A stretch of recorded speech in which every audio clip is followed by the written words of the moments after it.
Hello everyone, I am Rishiraj. This video is a guide to low power edge machine learning models. We are going to deploy machine learning models into the Arduino Nano 33 BLE sense and measure the power consumption. We are also going to see how we can reduce the power consumption.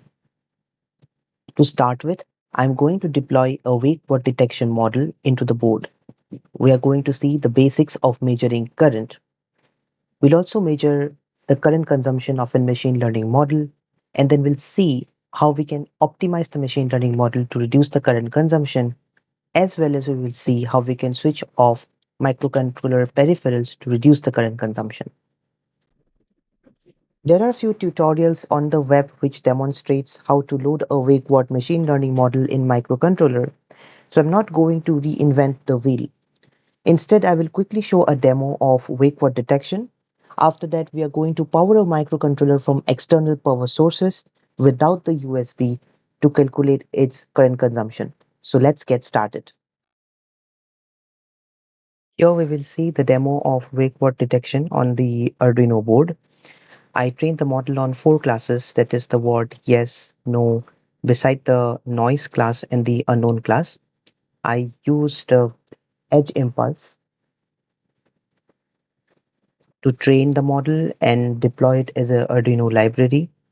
And I also used an existing dataset known as the keyword spotting dataset, which is used to train the model. The model is currently running in the Arduino board, the Arduino Nano 33 BLE Sense. And when I say yes, the predictions by the machine learning model on the board is yes. And when I say no, we can see that the prediction is no. We know that the wake word detection model is running correctly in real time on this board. Now that we have seen the machine learning demo, it's time to calculate the current consumption of the model. But before we measure the current consumption of the model, we will see the basics of measuring current via oscilloscope. Here you can see a circuit diagram of measuring the current consumption of a load resistor via the shunt resistor. We will first measure the current consumption of a load resistor to ensure that our circuit is working fine. Later, we will replace the load resistor with our Arduino board. Now the question is, what are the values of the voltage source, that is the Vs, the shunt resistor, that is the Rs, and the load resistor, that is RL.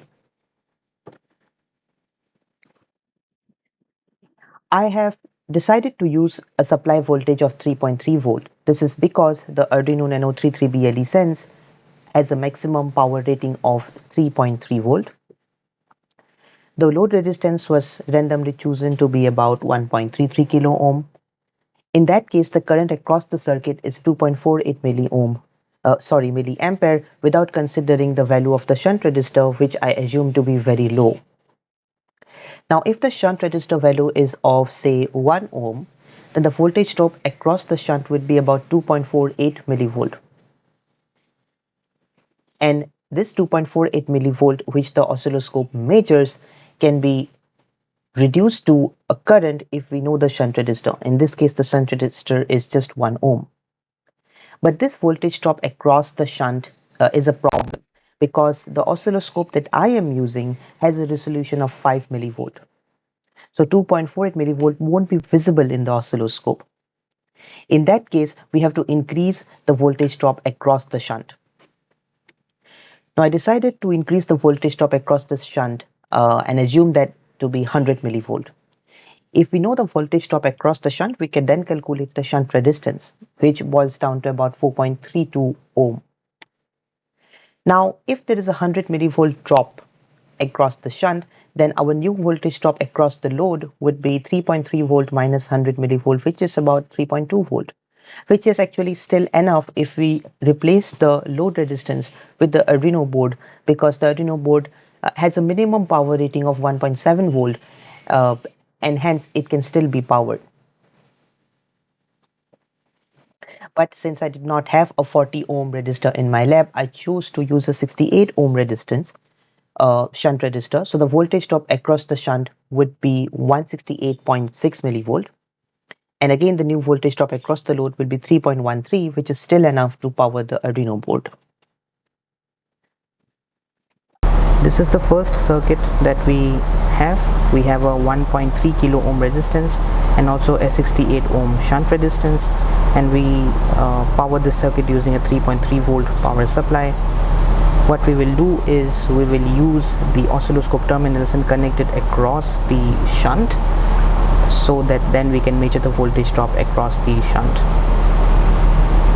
Our setup also consists of a power supply. We are using this power supply to supply 3.3 volt into our circuit, and beside that we also have a oscilloscope which is used to measure the voltage across the shunt resistance.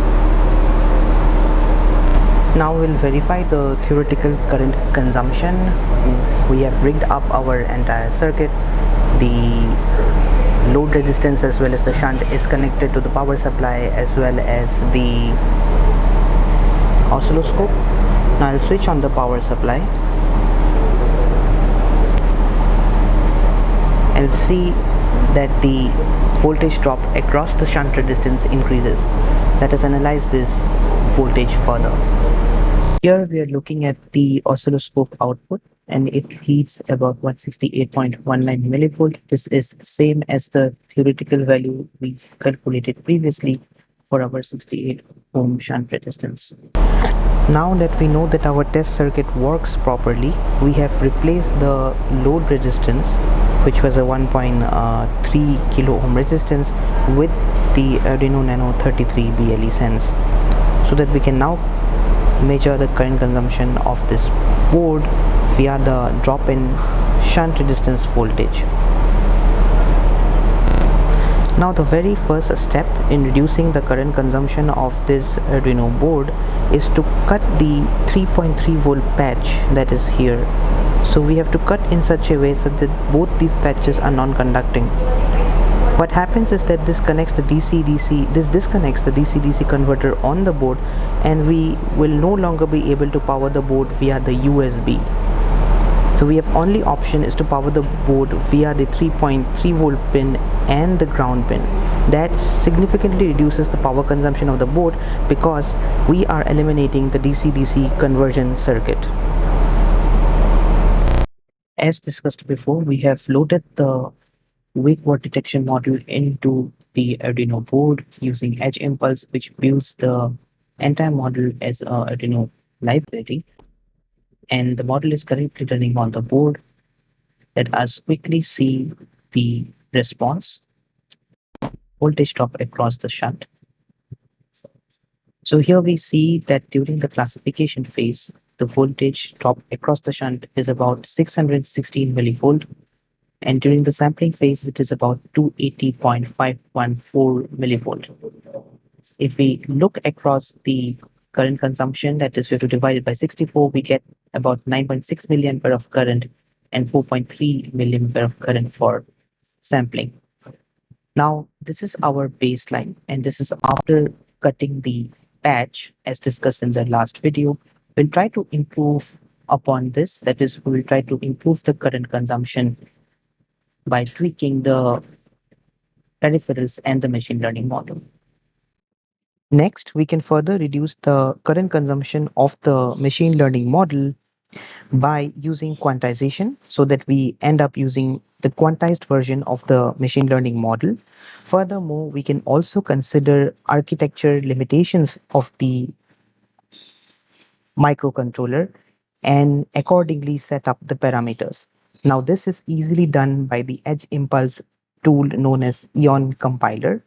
I will now connect to the oscilloscope and see the current consumption of the model once I have loaded the optimized version into the microcontroller.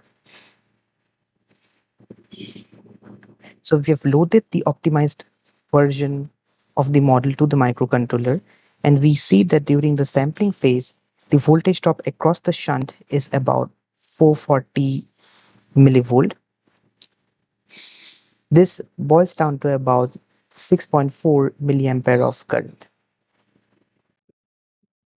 To reduce the current consumption further, we can switch on and off some peripherals in the microcontroller. So I wrote this low power function where I've disabled the UART. I've also disabled the LEDs, and I have also disabled the I2C pull-up registers because we don't need them since we're not using any I2C sensors. We can write this function in the Arduino model Arduino library shift by edge impulse, and then after we load this model into the microcontroller, we should observe further reduction in the current consumption. So now if I connect to the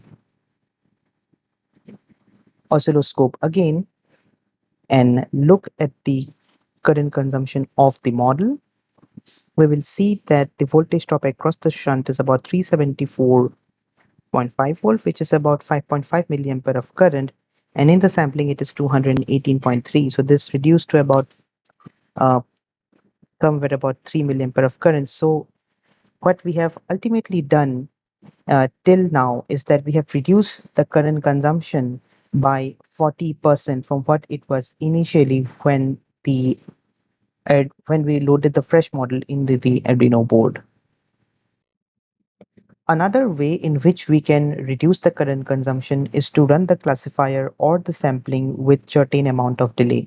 In this case, you can see that I'm running the classifier with a delay of 10 seconds, unlike the delay that was there previously.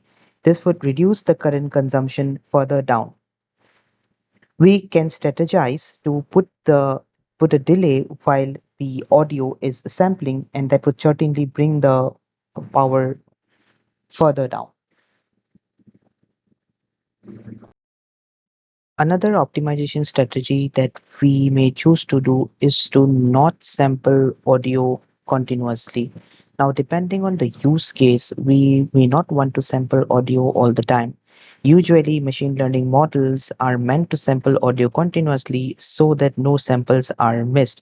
But if we can afford to miss samples, then in the void loop function, and in case you are using the Arduino code, this particular Arduino code from Edge Impulse, then in the void loop function, we can introduce a function which would stop the microphone from sampling audio for about 10 seconds after the first classification has happened.